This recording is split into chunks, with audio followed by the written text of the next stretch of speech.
Mike, I was really torn. Double overtime game with Baltimore and Denver. It was very exciting. More offense than I thought we'd see out there, considering the climate, the cold, and the defenses we had out there. But I didn't really want to root for either team. I'm sorry, I know we're closer to Baltimore, but I'm tired of Ray Lewis. I'm tired of the dances. I'm tired of some of the quotes afterwards.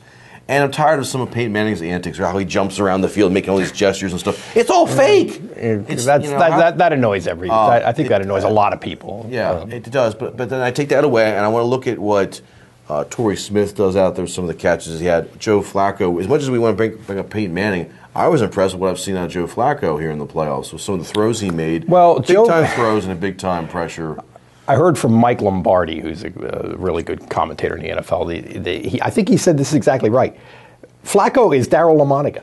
I don't know, that might be before your time, sir. Before my time. He's this mad bomber. He's never going to have a great overall numbers. He's never going to have a great completion percentage, but he can beat you deep. Now, part of critically beating Denver deep was this Denver safety who looks like a 4-year-old kid chasing a balloon at a birthday party. I'm not sure what was going on. He was going to fair catch it. That was incredible. But that's what he is. He's a home run hitter, and I think he gives them a puncher's chance, even going to New England. He's done this a couple years in a row, and even going into New England is a great point because here we are, back to New England again. But Baltimore almost should have won that game last year. And Flacco played great in that game, and they do not defend the deep ball very well. That is I think Baltimore is a tough matchup for New England. They're New England, and they've got weapons, and they seem like they could just plug them in and go. They're amazing, and Belichick is a pretty good coach too. We were talking about Harbaugh being the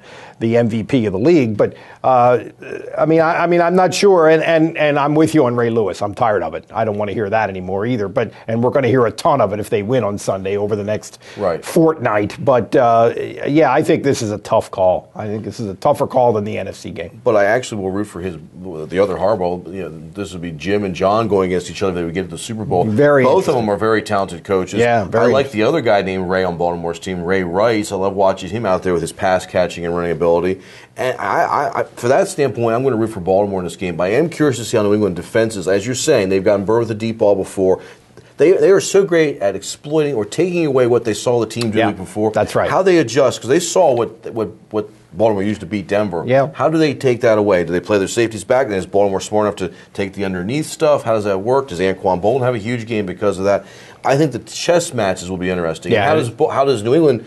It looks like they've lost Gronkowski now with an elbow or arm injury again. How do they adjust and the adjustments? I think it could be a very fun game to watch. They seem to have the ability to plug people in, and Hernandez had a big game on Sunday when Gronkowski went down. I think you're right. I think it's a really interesting matchup from an X and O standpoint, and just matchups.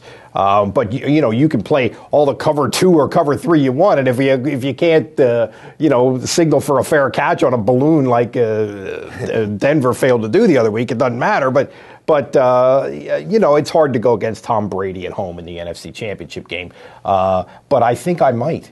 I'm going to have to. If I have to root against somebody, I'm going to actually root for Baltimore because I'm just tired of New England. But two things about New England real quick. Next man up is something we kept hearing with Penn State. We localized this.